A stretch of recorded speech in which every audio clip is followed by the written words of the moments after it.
సినిమాని అందరూ చూడాలి. సినిమా రేటింగ్ ఏంటి సార్? ఫస్ట్ హాఫ్ లాగ్ ఉందంట. ఫస్ట్ హాఫ్ లాగ్ అనిపించలేదు. ప్రభాస్ గారు కనపడేటప్పుడు హైప్ అయింది. ఇంటర్వెల్ దాకా ప్రభాస్ గారు కనపడదు, అక్కడి నుంచి కనపడతాడు. ఇది అక్కడి నుంచి తెలిసేది మాకు అర్థం అవ్వదు. ఒకటైనా ఆయన బాధ్యతలు అక్షయ్ కుమార్ గారు అందరూ చేశారు. అన్నా ఈ సినిమాలో భక్తి సినిమా కదా, కొంచెం రొమాన్స్ ఎక్కువ ఉంది అంటున్నారు. లేదు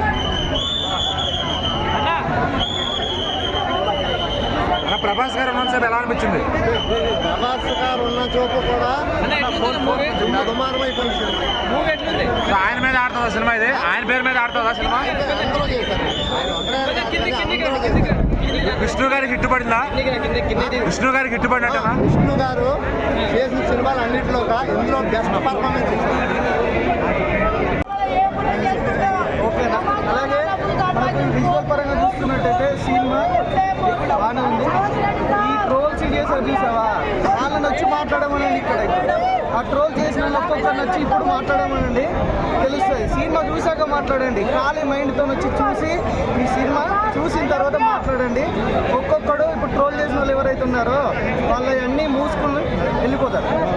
కలెక్షన్స్ ఏ రేంజ్లో వస్తాయి అన్న? కలెక్షన్స్ వచ్చేసి పక్క 500 నుంచి 1000 కోట్లు దాటుతుంది అన్న, 100% అన్న.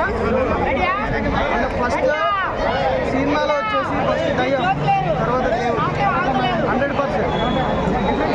సినిమా ఫస్ట్ హీరోయిన్ తోటి చూపించిన తర్వాత మన ఇంట్లో సాంప్రదాయం ప్రకారంగా వచ్చేసి మొత్తం సినిమా లాస్ట్ 20 minutes అయితే ఇచ్చి పడేసింది.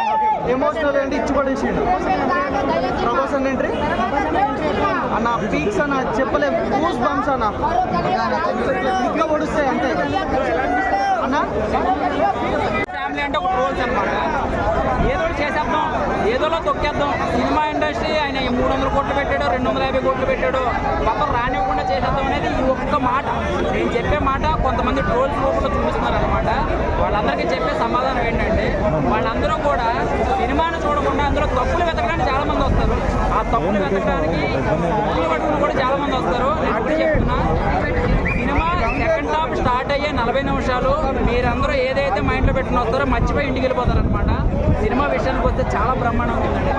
ఫస్ట్ హాఫ్ అంతా కొంచెం లాగే. ఫస్ట్ అసలు సినిమా చూడాల్సిన అవసరం లేదు నిజంగా చెప్పాలంటే, ఓపెన్గా చెప్పాలంటే. సెకండ్ హాఫ్ సినిమా ప్రభాస్ గారు ఎంటర్ అయిన దగ్గర నుంచి అసలు ఇంటర్వెల్ స్టార్ట్ అయిపోయిన దగ్గర నుంచి స్టోరీ ఇంక్లూడ్ అవుతుంది. అసలు కాళహస్తి కాదండి ఇది. అసలు శివుడు 2 కళ్ళు కన్నప్ప ఎందుకు ఇచ్చాడు, కన్నప్ప పేరు ఎందుకు వచ్చింది అనేది సినిమాలో చూస్తారనమాట. అసలు విష్ణు గారు యాక్టింగ్ స్కిల్స్ కానీ, మోహన్ బాబు గారు డైలాగ్ వర్షన్ కానీ, మంచు ఫ్యామిలీ వాళ్ళిద్దరు పిల్లలు కానీ, చిన్నబ్బాయి కానీ చేసిన యాక్టింగ్ చాలా చాలా కష్టపడ్డారు. కట్స్ ఉండాలండి నిజంగా. మంచు ఫ్యామిలీకి నిజంగా నేను మెచ్చుకుంటున్నాను. ఎందుకు చెప్పినా, ప్యాన్ ఇండియా లెవెల్లో డబ్బు ఉంటే ఎవడో రాడు. ప్రభాస్ గారు ఊరికనే రారు, మంచి వ్యక్తులు అయితేనే వస్తారు ఎవరైనా. ఆయన చేసింది 10 నిమిషాలు ఉంటుంది స్క్రీన్లో, కానీ నిలబెట్టేశాడు. అసలు దారి తప్పిన వాళ్ళకి దారి ఇచ్చేసాడు అనమాట. సో ఓవరాల్గా చెప్పాలంటే సెకండ్ హాఫ్ అయితే మాత్రం ఫ్యామిలీ ఆడియన్స్కి చూపించాలి. ఎందుకంటే ఇందులో విపరీతమైన భక్తి ఉందని నేను చెప్పను, లేకపోతే ఏదో ఎలివేషన్ షాట్లు ఉన్నాయి, ఫైట్లు ఉన్నాయని కూడా చెప్పను. ఈ కాళహస్తిలో ఏం జరిగింది, శివుడికి 2 కళ్ళు ఎందుకు ఇచ్చాడు అంటే, ఫస్ట్ కృష్ణరాజు గారి సినిమాలో 1 కన్ను ఇస్తాడు, ఇందులో 2 కళ్ళు ఎందుకు ఇచ్చారు? ఎందుకంటే 2 కళ్ళు ఇచ్చి ముందు చెప్తారనమాట, నాకు 3 కళ్ళు లేవు శివయ్య, నువ్వు ముందే చెప్తానని చెప్పి. సో బాగుంది చూడాలి. రొమాన్స్ డోస్ ఎక్కువైంది అంటున్నారు. రొమాన్స్ అది చెప్తున్నాను కదండి, వెతకడానికి చాలా ఉంటాయి. సో చాలా ఎన్నో ఉన్నాయి. హీరోయిన్ నదిలో స్నానం చేసి శివుడికి అభిషేకం చేస్తూ ఉంటుంది. ఆ డ్రెస్సింగ్ సెన్స్ కప్పుకుని ఉంటే బాగుంటుందని ప్రతి అమ్మాయికి అనిపిస్తుంది అనమాట. ఏంటి ఎలా చేసింది? రాముడి దగ్గర ఉన్న సీత ఎంత పద్ధతిగా ఉంటుంది, శివుడి దగ్గర ఉన్న ఒక భక్తురాలు ఇలా ఉంటే ఎలాగని కొంచెం థాట్ కలుగుతాయి. కొన్ని జాగ్రత్తలు తీసుకుంటే బాగుండు, ఆ సీన్ లేకపోయినా బాగుండు అని అనిపించింది అనమాట. నిజంగా కొన్ని సీజీ వర్క్లు కొంచెం కరెక్షన్ చేసుకుంటే బాగుండేమో అనిపించింది. ఎందుకంటే డబ్బింగ్లో కొన్ని ఫస్ట్ హాఫ్ అంతా కూడా సినిమాకి వంకలు పెట్టడానికి అయితే ఉంది. ఎందుకంటే డబ్బింగ్స్ సెట్ అవ్వలేదు. ఆర్ఆర్లో కొన్ని చోట ఎక్కడ ఇదైందనమాట. సో ఓవరాల్గా ఓకే. సెకండ్ హాఫ్ అయితే మాట్లాడికి 5కి ఓవరాల్ 2.5. ప్రభాస్ కూడా మరిపించే విధంగా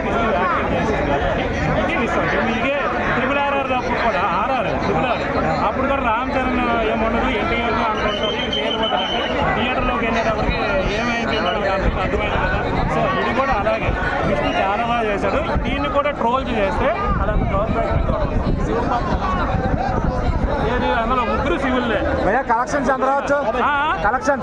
కలెక్షన్స్ ఎంత వస్తాయని విష్ణు గారికి కాల్ చేయండి, నాకు ఎక్కడైనా బాక్స్లో కూర్చోమని చెప్పండి, నేను అడుగుతాను, రోజు లెక్కలు పెట్టుకొని చెప్తాను. నాకు కలెక్షన్తో ఏం పని ఉంటుంది చెప్పు. సినిమా ఎలా ఉన్నదని నేను చెప్తా. సినిమా అయితే బాగుంది కాబట్టి చూడండి, బాగలేదని మీకు ఏమైనా కావాలనుకుంటే మాత్రం నేను చెప్పను, ఎందుకంటే నాకు సినిమా నచ్చింది. సినిమాకి విష్ణు ప్లస్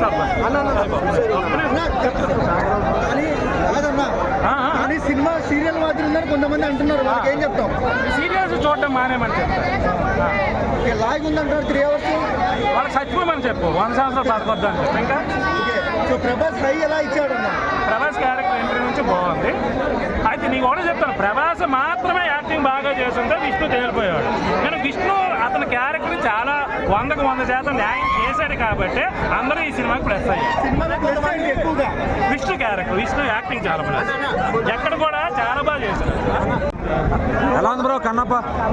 బాగుంది, సినిమా చాలా బాగుంది, నాకైతే బాగా నచ్చింది. బ్లాక్ బస్టర్ పెట్టాను బొమ్మ. అంటే ఈ సినిమా ప్రభాస్ గారి కోసమే రావచ్చా, విష్ణు గారి ఏమైనా ఉందా? లేదన్నా, ప్రభాస్ అన్న గురించి ఏంటన్నా చాలా తక్కువ. ప్రభాస్ అన్న గురించి నిజంగా చెప్తాను, ప్రభాస్ అన్నది చాలా తక్కువ క్యారెక్టర్లో మనం చూస్తాను. నేను నిజంగా చెప్పుకోవాలంటే మనం చూస్తున్నాను క్యారెక్టర్ వైజ్ కానీ, డైలాగ్ డెలివరీ కానీ, మోహన్ బాబు క్యారెక్టర్ కానీ అసలు వేరే లెవెల్ అన్న. ప్రతి ఒక్కరు మామూలు క్యారెక్టర్ వైజ్ చూసుకుంటే వేరే లెవెల్. విష్ణు గారు నటవ స్వరూపం చూపించారా? పర్ఫార్మెన్స్ కాదు భయ్య, ఒకటి చెప్తాను చూడు, గుర్తుపెట్టుకోండి. తెలుగు ఇండస్ట్రీలో ఇంతమంది హీరోలు ఉన్నది ఒక్కటి అయితే ఒకే ఈ సినిమాతో ఒక్కొక్కరు ఆట దించాడు, మామూలుగా దించలే. అందరు హీరోలు నాకు అవసరం లేదు భయ్య, మంచి అన్న ఒక్కటి చాలు. తెలుగు ఇండస్ట్రీ గేమ్ చేంజర్ కానీ ఇంకా ఏ చేంజర్ ఎవరా పుష్ప గేమ్ చేంజర్? ఏ చేంజ్ లేదు భయ్య, ఒకటే చెప్తాను బ్లాక్ బస్టర్ కలెక్షన్ ఆయన పెట్టుబడి 200 కోట్లు పెట్టాయని చెప్పారు, అంతా రికవర్ అయిద్దా? 200 కోట్లు ఇవాళ ఒక్క రోజుల్లో 200 కోట్లు ఎలా ఎవరన్నా వచ్చి ఇట్లా పైసలు తీసుకొని మొక్కలు అంటే బ్యాడ్ మొక్కలు అనుకో. ఇది ఫస్ట్ ఆఫ్ ఆల్ వచ్చేసి మన హిందూ కల్చర్ని ప్రమోట్ చేసే సినిమా. దీనిలో కూడా మీరు ఏ సర్టిఫికేట్ చూసినట్టు నాకు రొమాన్స్ మధ్య సినిమా తక్కువ చదువుకుందా అని చెప్తాను. ఇది కాదు బ్రో, ఇది మన థీమ్ కాదు. మనోడు విష్ణు ఒక కాన్సెప్ట్ పట్టుకొచ్చాడు. కన్నప్ప అనే భక్తుడు ఎలా ఉండేవాడు, ఏంటి మన శివభక్తుడు ఎట్లయినా చూపించడానికి వచ్చాడు. అందులో ఆయన సక్సెస్ అయ్యాడు బ్రో. ఇది 1000 కోట్లు 2000 కోట్లు బడ్జెట్ ఏం పెట్టుకోకుండా మనోడు ఏంటి స్టోరీ ప్రమోట్ చేయాలనుకున్నాడు, చేసేసాడు అంతే. అది ఆల్రెడీ చెప్పిండు. బిఎఫ్ఎక్స్ టీంలో నాకు కొంచెం మిస్టేక్స్ అయినాయి, అది నేను సెట్ చేసుకున్నా అన్నాడు. సో అదంతా పక్క పెట్టాడు బ్రో. ప్రభాస్ మాట కదా, ప్రభాస్ అని వచ్చేసి జస్ట్ ఒక ట్విస్ట్ ఇలా ప్లాట్ ట్విస్ట్ చెయ్యాలని లేపిండు, వదిలేసాడు. దీంట్లో కూడా మనం బొక్కలు ఎందుకోవద్దు, జస్ట్ పోరాలను తీసుకొని చూపించలేదు. ఎందుకంటే పోరాలకు దేవుళ్ళ పేర్లు కూడా చక్కగా తెలియదు వాళ్ళకి. వీళ్ళకి వచ్చి చూపిస్తే అర్థమైతే చరిత్ర ఏంది, మనం ఏంది, అసలు మనం ఏ నెల మీద ఉన్నాం అనేది. నేను ఒక్కసారి చెప్తున్నా బ్రో, కృష్ణ నాకు అంత హోప్స్ లేకుంటుండే పిచ్చెక్కిచ్చిండు క్లైమాక్స్లో. నేను అసలు ఎక్స్పెక్ట్ చేయలేదు అంత మొత్తం కృష్ణ కన్ను కూడా బిక్కోదు, మొత్తము ఆ బ్లడ్ అంతా యాక్టివ్ పిచ్చెక్కిపోయింది. అండ్ ఇంకోటి చెప్తున్నా, మధ్యలో బాబరి పాండవుల గురించి కూడా చిన్న లైన్ ఉన్నది, అది నేను కూడా లాలు గారి నుంచి ఎక్స్పెక్ట్ చేయలేదు. అదొక మంచి ట్విస్ట్ మూవీకి. అది అటాక్ చాలా ట్విస్ట్ పెట్టింది మనోడు. Okay fine, last end of the day Kannappa hit bro. ఆయనే పెద్ద బడ్జెట్ అంటే బాక్స్ ఆఫీస్ దగ్గర పెద్ద కలెక్షన్ ఇవ్వాలని ఏం లేదు, మూవీ హిట్ అయిపోయింది. ఈ నెగిటివ్ రివ్యూస్ ఏం పట్టించుకోకుండా నెగిటివ్ రివ్యూస్ చెప్తే మైకంతో ముఖం ఎద్దాం కానీ అంతే.